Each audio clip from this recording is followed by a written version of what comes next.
Lorraine, death certificates for living people, marriage records with no case file, cash for everyone. I process what comes through this office. For years, Lorraine Petty operated without oversight as a records clerk in the county recorder's office. Dozens of people depended on the documents she issued.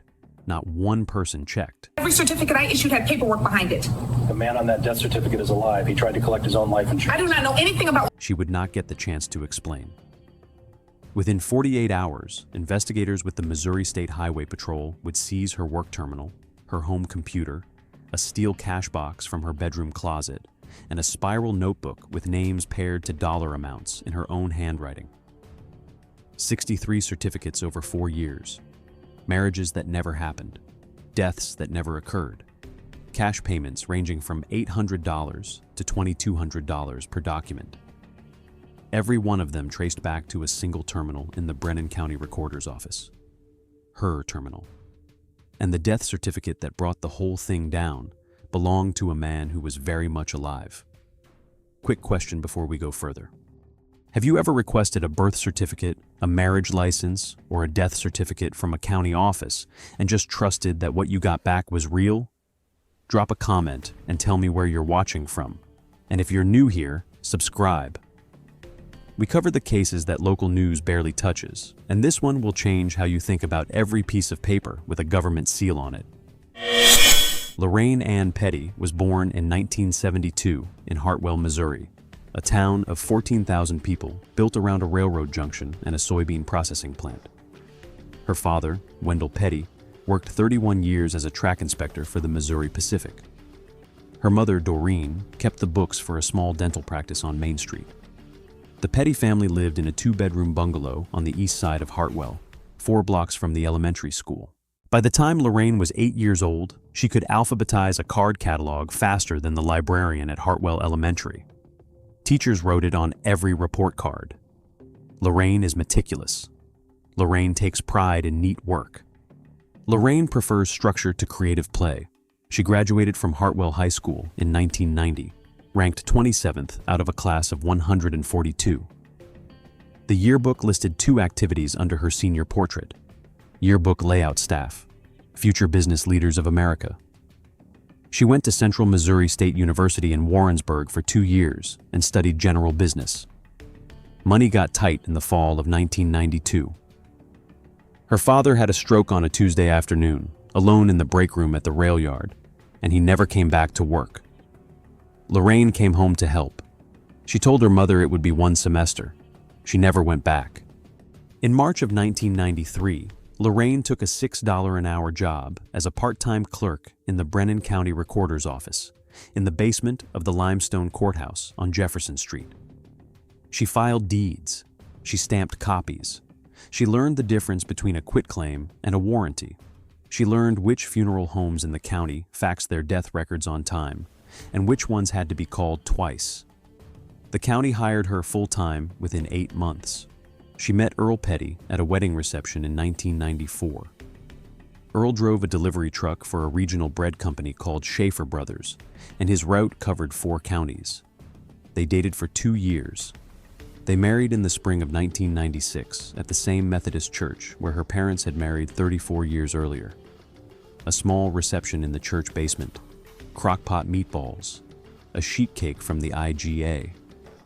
She wore her mother's veil. Their daughter Christine was born in 1998. Earl's route kept him on the road 5 days a week.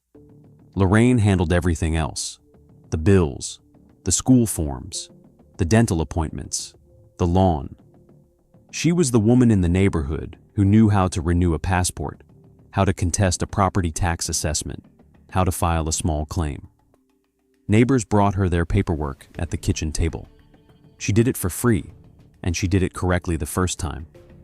By 2008, she had been promoted twice. Records Clerk 2 in 2002, Senior Records Clerk in 2007.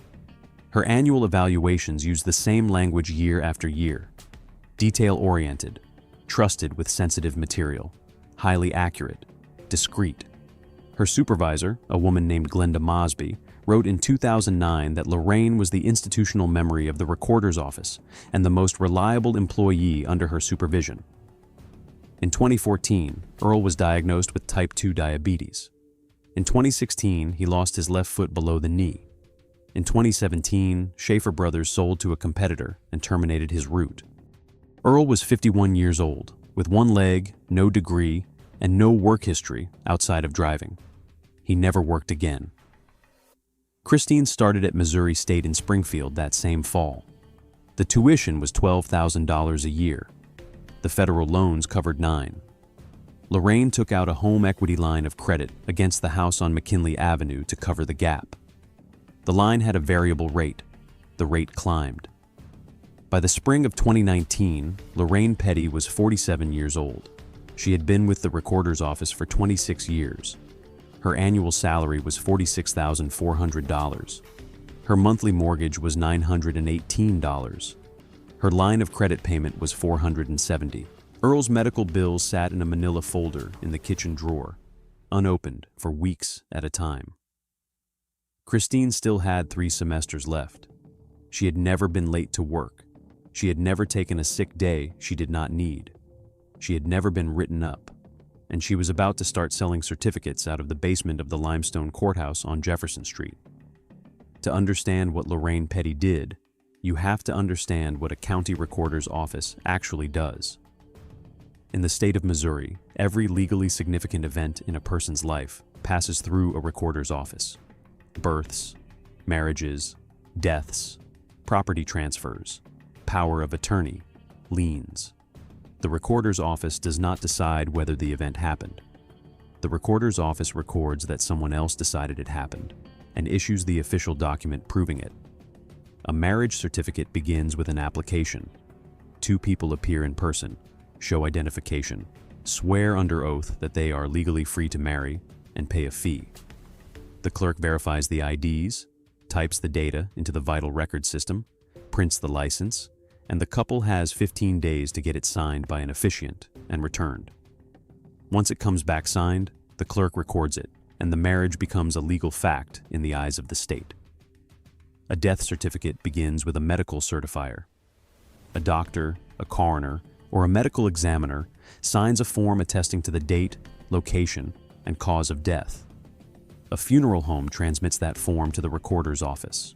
The clerk verifies the certifier's credentials, enters the data, generates the certificate, and the death becomes a legal fact in the eyes of the state, the IRS, the Social Security Administration, every bank the deceased ever used, and every insurance company that ever wrote them a policy. In Brennan County in 2019, the Vital Record System was a software platform called Certus Vitals, installed in 2011 and running on 6 terminals in the basement. Each clerk had a unique login. Every issuance was time-stamped, tied to a terminal, and logged in an audit trail. In theory, no certificate could be generated without a corresponding case file, a marriage application, a death record from a certifier, a delayed filing affidavit signed by 2 witnesses, in theory. In practice, the audit trail was reviewed once a year, in October, by a contract auditor from Jefferson City who spent 3 days in the basement, ate lunch at the same diner every day, and signed off on whatever Glenda Mosby put in front of him. The case file cross-check was done by hand. Nobody had time to do it on every issuance. Nobody had done it on every issuance in living memory. The trust framework was complete. A bank presented with a Brennan County death certificate would not question it. A life insurance carrier would not question it. The Social Security Administration would not question it. A federal immigration officer reviewing a marriage certificate to a U.S. citizen would not question it. The certificate carried the seal of the state of Missouri and the embossed mark of the Brennan County recorder. That was the whole transaction. That was the entire system of belief. Lorraine Petty knew exactly where the gap was. She had spent 26 years inside it. The first one was a marriage certificate. In July of 2019, a man named Hector Salgado walked into the basement office on Jefferson Street and asked Lorraine Petty whether there was a way to certify a marriage that had taken place in Mexico in 2003. He was applying for a green card. His attorney had told him he needed an official Missouri marriage record because his wife had recently established residency in Brennan County. He had documentation from Mexico. He had photographs. He had 2 witnesses willing to sign affidavits. But the immigration officer in St. Louis had told him the file was incomplete and recommended he establish a delayed Missouri filing. Lorraine told him there was nothing she could do. That was a Wednesday. On Friday morning, Hector Salgado came back. He laid $1,800 in cash on the counter and asked her to find a way. She told him to come back at 4:30 after closing. At 4:47 p.m. on July 19, 2019, Lorraine Petty issued a Brennan County marriage certificate to Hector Salgado and Maria Salgado, dated June 14, 2003, recorded as a delayed filing. She entered it into Certus Vitals from Terminal RC-04. There was no application on file. There were no witnesses. There was no officiant. There was no marriage. There was just an $1,800 stack of 20s in the bottom of her purse and a piece of paper with the seal of the state of Missouri at the bottom. Nothing happened. Nobody called. Nobody asked. The certificate was used in Hector Salgado's adjustment of status interview 11 weeks later, and Hector Salgado became a lawful permanent resident of the United States on the strength of a marriage that never legally existed. The second one came in November. A man whose name she never wrote down asked for a certified amendment to a death certificate for an uncle who had died in Brennan County in 1997. The death itself was real. The uncle had died. But the cause of death listed on the original was suicide, and the man wanted it changed to natural causes for reasons involving an old life insurance dispute.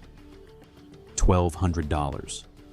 She amended the record from RC-04 at 5:14 p.m. on November 8, 2019. She backdated the amendment in the metadata to look like a routine correction from 1998. After that, she stopped saying no. By the spring of 2020, the pandemic had shut down the public lobby of the recorder's office for 4 months. Death certificate volume tripled. Funeral homes were overwhelmed. The audit backlog grew. The October review was postponed to February, then postponed again to the following October. Glenda Mosby retired in August of 2020. Her replacement was a 31-year-old man from the county assessor's office who had never run a vital records operation before, and who openly deferred to Lorraine on every procedural question for the first 18 months. Lorraine knew the audit cycle. She knew the case file cross-check would not happen. She knew the new supervisor signed off on whatever the senior clerk put in front of him. And she knew exactly how to slip an issuance in among the legitimate filings so that nothing looked anomalous. The pricing structure emerged over time. A simple amendment ran $800. A delayed filing marriage certificate, dated to a prior year, ran $1,500. A death certificate for a person who had not actually died ran $2,200. The buyers found her by word of mouth. An immigration paralegal in Kansas City, a bail bondsman in Springfield, a man who introduced himself only as a documents broker out of St. Louis. None of them ever came to the courthouse together. None of them ever used the phone. Cash only. Always in person. Always after 4:30. She kept a spiral notebook in the lockbox at the back of her bedroom closet. The notebook had 3 columns: initials, document type, dollar amount. By the end of 2022, the totals across all 3 columns were $58,400 in cash. The line of credit was paid off. Christine had graduated. She bought nothing flashy. She replaced the roof on the McKinley Avenue house. She paid down the second mortgage. She put a new transmission in Earl's truck. She stopped opening the medical bills with dread. She stopped lying awake at 3 in the morning, calculating which bill could slide another month. For the first time in 5 years, she slept through the night. And then, on a Tuesday in March of 2023, she issued the document that ended everything. The death certificate that ended Lorraine Petty's career was for a man named Anthony Velasquez. Anthony Velasquez was 47 years old, lived in Springfield, Missouri, and worked as a route supervisor for a beverage distributor. He had a wife, 2 children, a mortgage on a ranch house on the south side of town, and a $500,000 term life insurance policy through Continental Mutual Assurance, written in 2018, with his brother Damaris listed as the contingent beneficiary instead of his wife. Anthony had a complicated reason for that arrangement involving a family business loan. He did not advertise it. On the morning of March 14, 2023, Damaris Velasquez filed a death claim with Continental Mutual. He submitted a Brennan County death certificate listing Anthony Velasquez as deceased on February 28, 2023, from acute myocardial infarction, signed by a medical certifier whose credentials checked out at first glance. The certificate carried the embossed seal of the Brennan County Recorder. It was professionally formatted. It had been issued from Terminal RC-04 at 5:22 p.m. on March 3, 2023. Damaris had paid $2,200 in cash for it. He stood to collect $500,000. The Continental Mutual Claims Department flagged it within 48 hours. Not because of the document. The document was perfect. They flagged it because Anthony Velasquez had a payroll deposit hit his joint checking account on March 10th. Continental's fraud analytics platform cross-referenced claims against employment, credit, and utility data. A dead man does not get paid by his employer. A dead man does not pay a water bill. A dead man does not refill a prescription. Anthony Velasquez had done all three the same week he was supposed to be in the ground. A claims investigator named Patricia Vance pulled the file. She called the funeral home listed on the certificate. The funeral home had never heard of Anthony Velasquez. She called Anthony Velasquez directly, using the number on file in the policy application. He answered on the third ring. Patricia Vance spent 11 days documenting the discrepancy.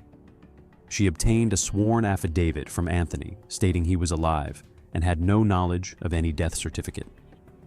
She obtained employment records, medical records, and a notarized affidavit from his employer.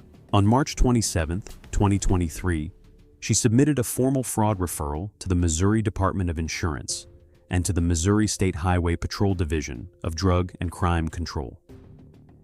The case was assigned to a detective named Marcus Albright on April 3, 2023.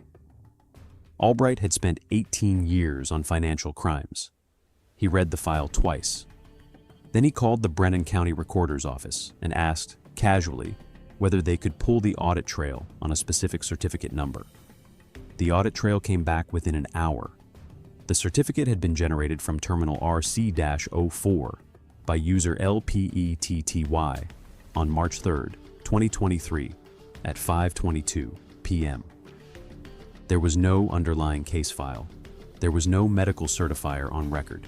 There was no death. There was only Lorraine Petty. Marcus Albright did not knock on Lorraine Petty's door. He spent 6 weeks building the case.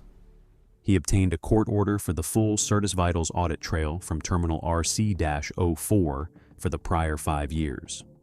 He cross-referenced every issuance against the underlying case file index. The results were staggering. 63 certificates had been generated from RC-04 without a corresponding case file.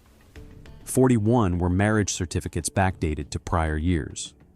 19 were death certificates for people who, on closer inspection, had no death record on file with any Missouri funeral home, any Missouri hospital, or any Missouri coroner.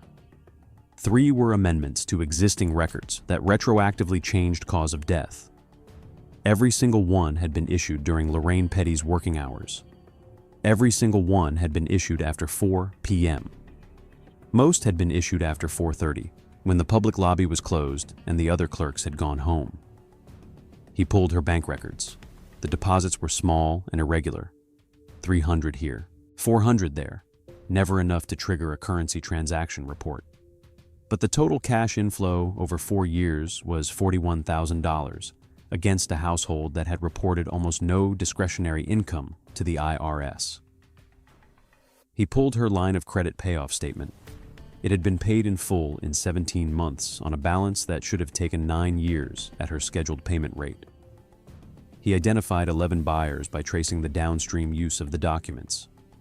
2 were ultimately charged with immigration fraud, 3 with insurance fraud, 1 with bank fraud. a man who had used a forged Brennan County marriage certificate to claim a survivor benefit on a deceased wife who was not actually his wife. 2 of the 11 cooperated immediately when approached. One of them was Damaris Velasquez, who agreed to wear a wire. On May 22, 2023, Damaris Velasquez walked into the basement of the Brennan County Courthouse at 4:38 p.m. He told Lorraine Petty that the insurance claim had been delayed and that his attorney needed an amended certificate listing a different cause of death. He laid $1,800 on the counter. The recording captured every word. "I told you when you came in the first time, I do not amend after issuance. Not on death certificates. That is how problems start. My lawyer says it has to match the medical records they are pulling. Then your lawyer needs to find a different solution. I cannot touch it. The original is already in the state index. What if I made it worth your time?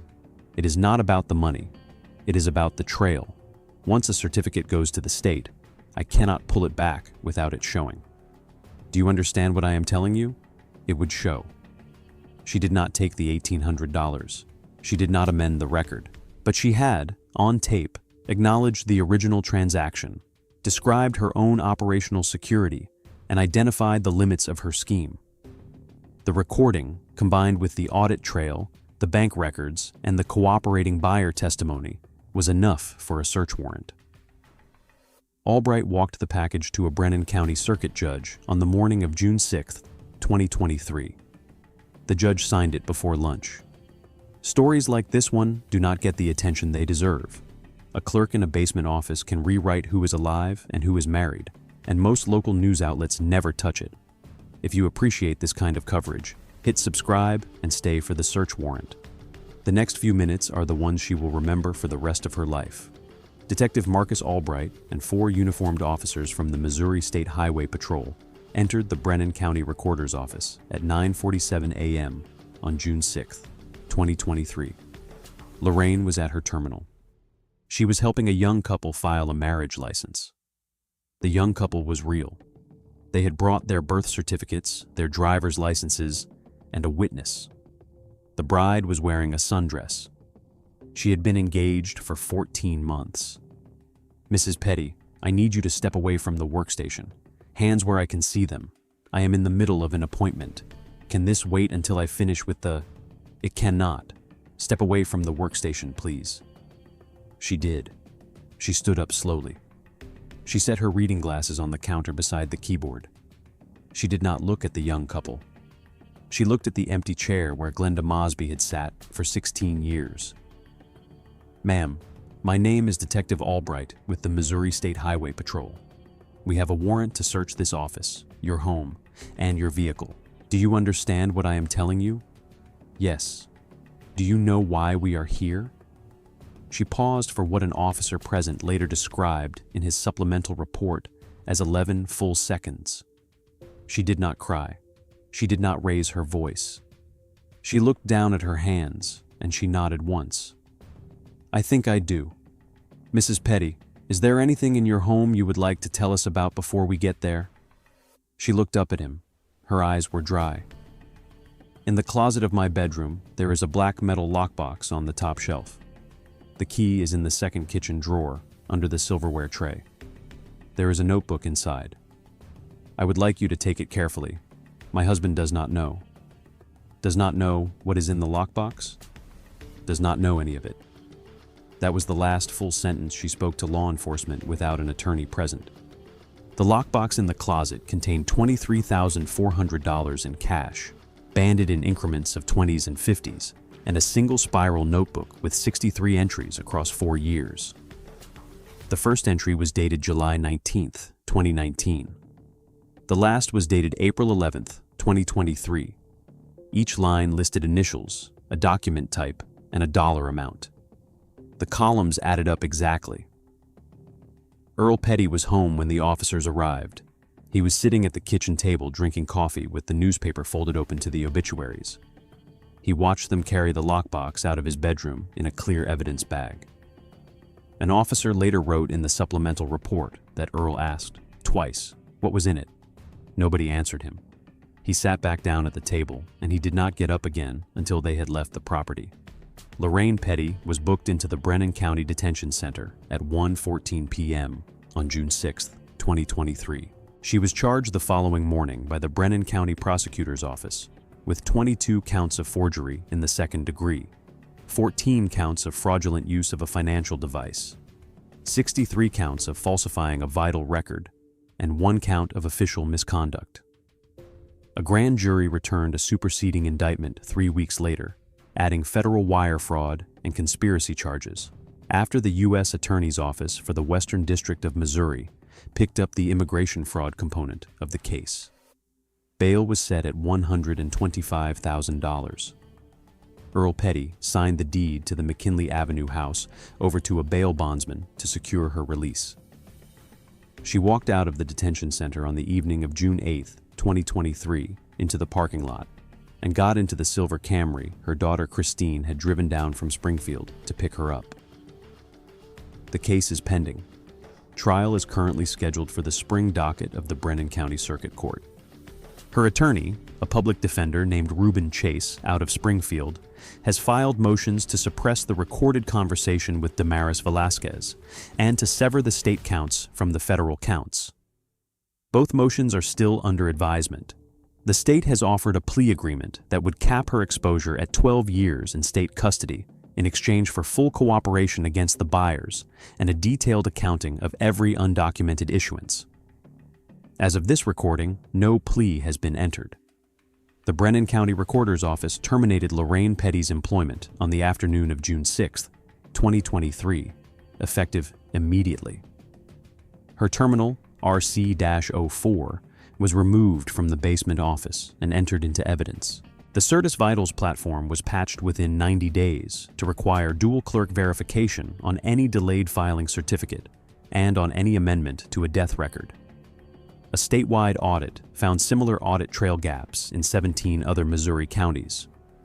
None had Lorraine Petty's volume. None came close. Patricia Vance, the Continental Mutual Claims investigator who found the discrepancy, was interviewed once for the Springfield News Leader. She said something the prosecutor liked enough to put in the cover sheet of the federal indictment. A death certificate is a sentence about a person, written by the state. Most of us never read it. We just assume it is true. She knew that, and she sold the pen. Lorraine Petty has not given a public statement. Earl Petty has not given a public statement.